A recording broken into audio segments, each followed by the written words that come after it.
En contacto con Emilce, a quien le damos los muy buenos días. ¿Cómo estás, Emilce? Hola, muy buenos días, Patricia, Leo, Aldo. Un gusto de hablar con ustedes, no por el tema en cuestión, obviamente, Sí.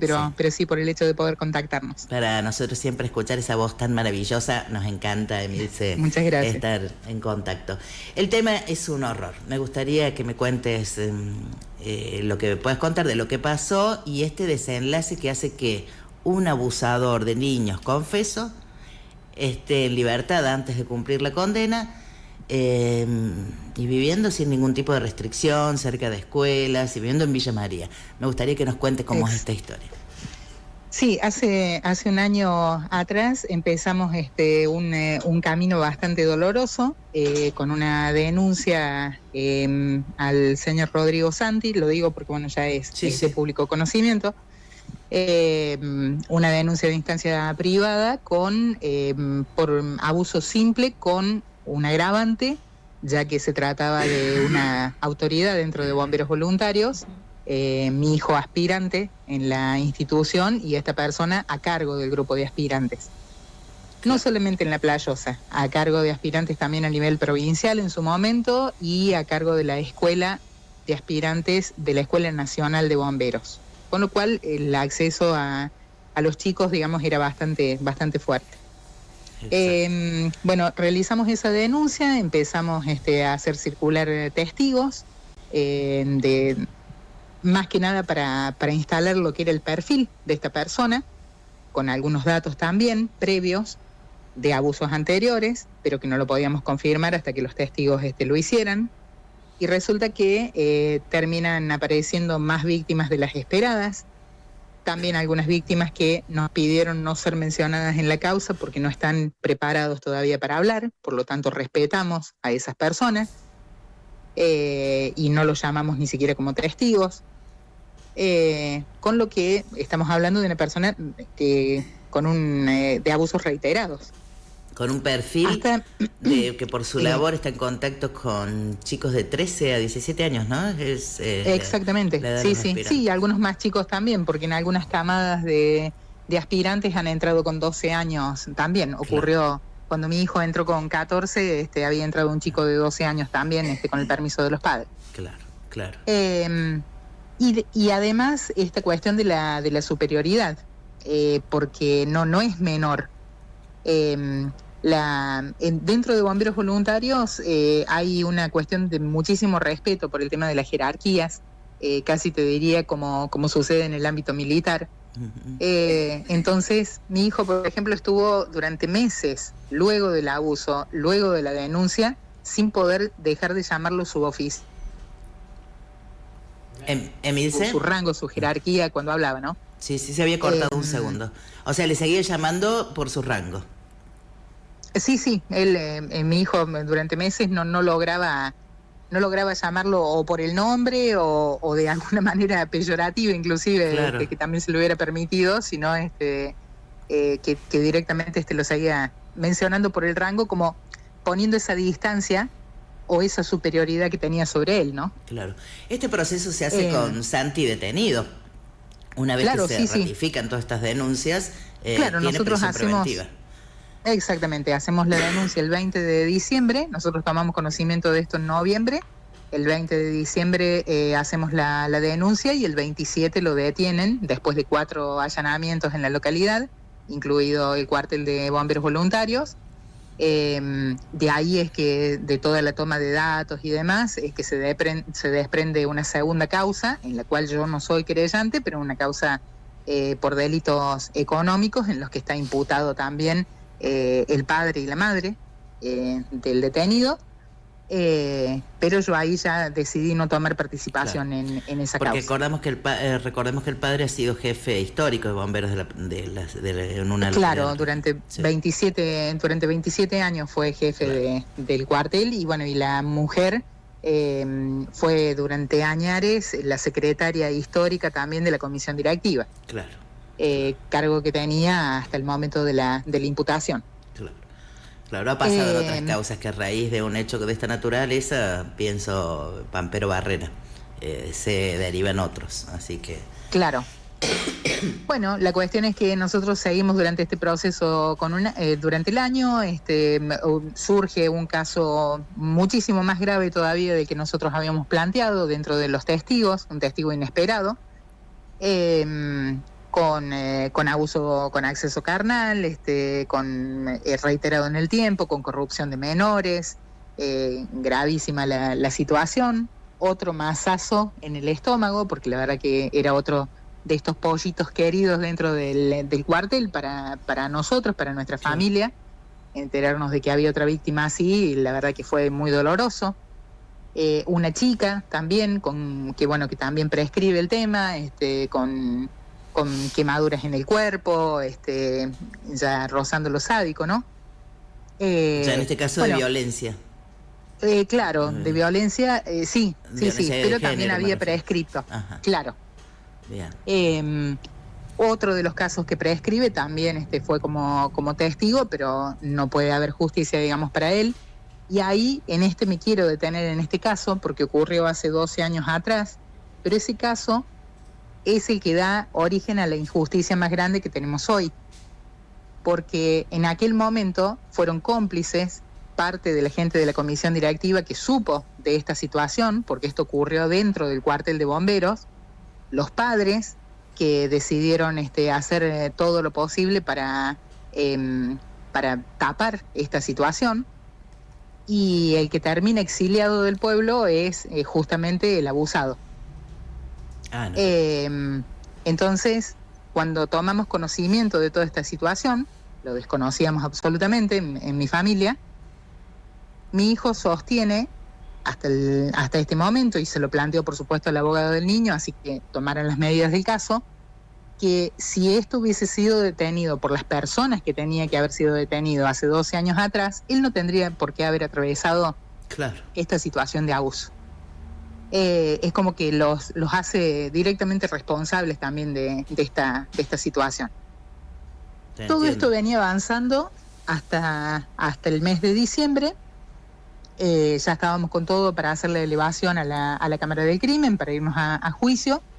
Teníamos todo lo que había sido necesario presentar, todas las pruebas, los testigos, las pericias, porque incluso la otra parte le pidió peritajes a mi hijo también. Teníamos todo listo para elevar a juicio. Nos hablan de que probablemente se hiciera un juicio abreviado, pero no mucho más que eso. De un momento a otro se cierra el expediente para que lo visualizara nuestro abogado, o sea, no le dan participación. Entra en funciones el doctor Alejandro Bianco, y ahí es donde a mí se me prenden todas las alarmas. Porque esa persona nos había atendido infinidad de veces en la fiscalía, este abogado. Entonces, una mañana, temiendo de que el doctor Corigliano me rechazara la idea, me voy hasta el colegio de abogados, me voy a la biblioteca, le pregunto si ante esta situación había algún formulario o algo que me pudieran proveer para poder hacer la denuncia. Todo esto charlado con mi hijo, que si bien hoy tiene 17 años, tiene una madurez que le envidiarían muchos de 40. Me permiten un formulario y termino realizando la denuncia al doctor Bianco ante el Comité de Ética del Colegio de Abogados. Bien. Porque cuando toma... Alejandro Bianco era funcionario de la Fiscalía que investigó esta causa, después renuncia y se va a la calle, abogado de calle. Y en ese rol es que asume la defensa de Santi. Exactamente, quizás no, lo enredé un poco para comentarlo, pero el tema fue así. El doctor Bianco tuvo acceso, que esto es lo que me hacía muchísimo ruido, tuvo acceso a la firma de investigación. Digamos, Claro, exactamente. Y yo la verdad es que siempre apelo a lo siguiente: ¿cuál es la imparcialidad que vos podés seguir manteniendo cuando del otro lado el que te está solicitando un acuerdo, un arreglo y demás es una persona que trabajó años contigo? Claro. Hay una cuestión de conocimiento y del quehacer diario que te lleva a tener una parcialidad con la situación, ¿no? Claro. Realizo la denuncia, toma conocimiento el doctor Corigliano y ahí me dice por favor, nosotros te vamos a acompañar hasta las últimas consecuencias, no te preocupes. El día 18 de diciembre llega una mediación en el Colegio de Abogados, me presento. Ahí le pido que me acompañe a mi abogado también, y a la doctora Aldana Suárez. Nos presentamos en el Colegio de Abogados y allí se presenta el doctor Bianco junto con la doctora Perazzi. La doctora Perazzi es quien lleva la defensa también de Rodrigo Santi. No llegamos a ningún acuerdo porque el único acuerdo posible que había era que yo retirara la denuncia, que declinara la denuncia en ese momento. Yo consideraba que el daño ya estaba hecho y la doctora Perazzi tuvo unas actitudes muy amenazantes en esa reunión y de hecho dijo lo que después terminaron haciendo. Dijo que acá había un complot de abogados contra ellos se sentían muy envidiados por el resto de los colegas, que todo el mundo quería hacerles daños porque ellos eran muy exitosos y demás, desconociendo absolutamente el tema de cómo había sido en realidad la denuncia del doctor Bianco, ¿no? Claro, y que vos no tenés nada que ver, si hay alguna cuestión de envidia entre abogados, no tenés nada que ver. No los conozco. Claro. Esa es mi realidad. No tengo contacto con abogados ni de Villa María ni de ningún lado. O sea, bueno, el día 19, y nos dijo que nos iba a llevar a la justicia con ese tema. Yo le pido por favor que nos lleve a la justicia, le dije. Le digo, denuncie lo que tenga que denunciar. Si no había nada para esconder al respecto, ¿no? Claro. Al día siguiente empezamos a tomar conocimiento de los movimientos que había, pero por fuera, porque todavía no teníamos ninguna comprobación de esto que te voy a contar. Y era que se iban a un acuerdo de partes, que bueno, Rodrigo ya se había hecho cargo absolutamente de todos los delitos que se le adjudicaban, que se le imputaban, y que iba a ir supuestamente a una pena de 8 años. Nosotros lo que estábamos esperando era entre 12 y 14 años, pero bueno, el acuerdo iba por 8 años. Hacer un acuerdo para hacer un juicio abreviado inicial. Claro, pero un abreviado inicial. Piden la indagatoria, todo esto el mismo 19 de diciembre, ¿no? Claro. Piden la indagatoria, le hacen la indagatoria, renuncia Bianco, todo en el mismo día. Y el día 22 de diciembre, o sea, al lunes siguiente, que deberíamos tomarlo en tiempos de la justicia a las 24 horas, porque sábado y domingo para ellos no existe. A las 10 de la mañana ya lo estaban trasladando al domicilio particular que está ocupando ahora Rodrigo Santi, sin tobillera, sin haberle dado visualización en el expediente a nuestro abogado, sin haber comunicado a la víctima para que tome resguardo. De hecho, nosotros el día anterior estuvimos a 30 metros de ese lugar, de esa dirección, con mi hijo ahí, o sea que tranquilamente si se hubiese dado horas después se lo podría haber cruzado. Ahora, se llevó a cabo una serie de situaciones irregulares que no las podemos creer, ¿no? Emil, si hay algo que no entiendo por el procedimiento. El juicio abreviado inicial es un juicio de carácter excepcional que se da para determinado tipo de delitos. Es muy raro que se haga para una violación, porque en uno de los casos es con acceso carnal. Sí, es una violación tal cual. Es muy, muy raro que se haga para este tipo de delitos y siempre requiere el acuerdo. ¿Vos sos querellante? ¿Participó en el juicio abreviado inicial tu abogado? No, en ningún momento. No nos dieron ni participación, y lo que a mí me parece todavía más grave, si bien eso jurídicamente es una locura, no le dieron información a la víctima para su resguardo. Siempre es casi como una, no sé si es una obligación legal, pero sí como de costumbre. Sí. En cualquier delito se le notifica a la víctima la decisión tomada. Vos estabas constituida como querellante a través de tu abogado Tomás Corigliano, no es que dejaste de ser querellante. No dejé de ser querellante. Se constituyó después una segunda víctima de los 5 casos, una sola víctima más decidió constituirse en querellante. Bien. O sea que hasta el momento somos 2, pero ninguno sí, participó desde el inicio, en ese juicio. No, ninguno participó. Y contame, ¿qué pena le dieron? Y después, también el mismo 19, te aclaro esto, el mismo 19, también realiza una denuncia el señor Rogelio Santi, padre del abusador, en contra de mi abogado, del doctor Rodrigo Ayas, que había sido el abogado inicial de ellos, Sí. de la defensa, y contra el doctor Ariel Escandriolo, que es el abogado del otro querellante. ¿Qué dice en la denuncia? Que estas tres personas, estos tres abogados, hicieron un complot como si fuese una secta. Te estoy mencionando palabras literales, tengo de hecho la comprobación legal para pasártelo, en contra de ellos, y que se sintieron extorsionados, pero todo desprendido de esta denuncia que hice yo con el doctor Bianco, que no tiene pero nada que ver. Claro. De hecho, Claro. si al doctor Ayas, por ejemplo, me lo llego a cruzar por la calle, no sé quién es, porque la verdad que no lo he visto nunca, y al doctor Escandriolo no estoy segura tampoco, creo que lo crucé una sola vez en tribunales. Claro. Sí, O sea, como para armar un complot, para armar una secta, como dice el señor Santi. Pero además de todo eso, ¿qué poderío económico debería tener yo para poder lograr que tres abogados de nombre reconocido de Villa María tomen acciones en mi favor, realizando algo fuera de la ley y demás? O sea, ¿cuál sería mi nivel de impunidad y mi nivel de poder que tendría que tener para poder realizar un acto así? Tengo una pregunta, inverosímil, Emilce. ridículo. ¿El juicio se hizo y tuvo una condena de cuánto tiempo?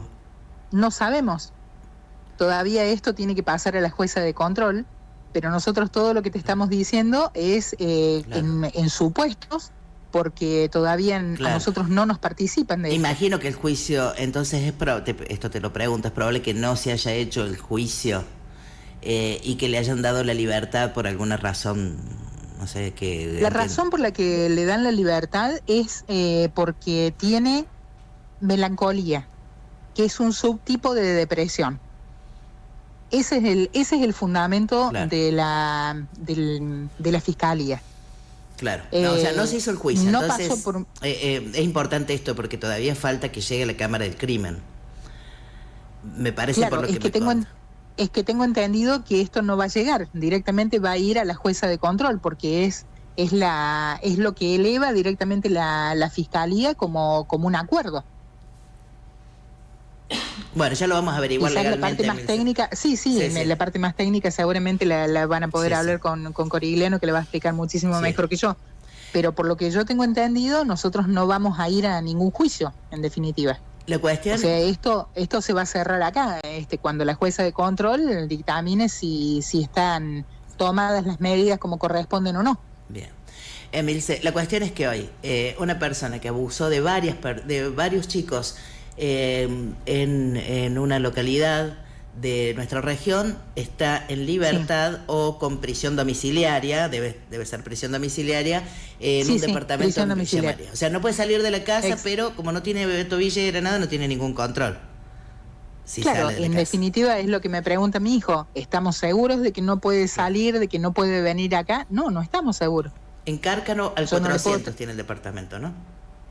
Sí, en las inmediaciones, digamos, no podemos ver la dirección exacta, pero sí, pero en inmediaciones muy cerquita de escuelas secundarias y primarias. 2 cuadras del Colegio Bianco. Claro. Justamente. Ayer me consultaban por qué era la importancia de decir que estaba cerca de un colegio.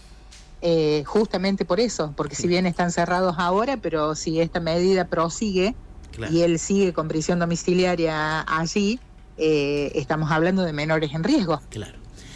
Emilce, primero valorar un montón, es muy difícil cada vez que se da un hecho de abuso sexual, ya sea por tocamientos o por violación. Es un dolor muy profundo y no muchas familias lo pueden afrontar con la valentía de tu hijo y con el acompañamiento de ustedes, que primero una familia que escucha, que puede decir, que un niño pueda decir me pasó esto y lo escuchen y lo acompañen. Y esta valentía de seguir hasta las últimas consecuencias como tiene que ser, porque ya no lo haces solo por tu hijo, sino por todos los demás que pueden estar en riesgo. Sí, tal cual. Gracias. Nosotros, la verdad que la estamos pasando muy complicado. Si bien hay apoyo de mucha gente que te da fuerzas, que te dice que hay que seguir adelante y demás, también hemos tenido la cara de la otra moneda, Claro. gente que se alejó, gente que por supuesto no le siguió dando un lugar a mi hijo, y bueno, y todas estas cosas hacen que sea difícil de transitar, pero obviamente vamos a seguir hasta las últimas consecuencias, hasta que se haga justicia. Gracias, Emilce. Te mando un abrazo desde la radio. Muchas gracias a ustedes. Un abrazo.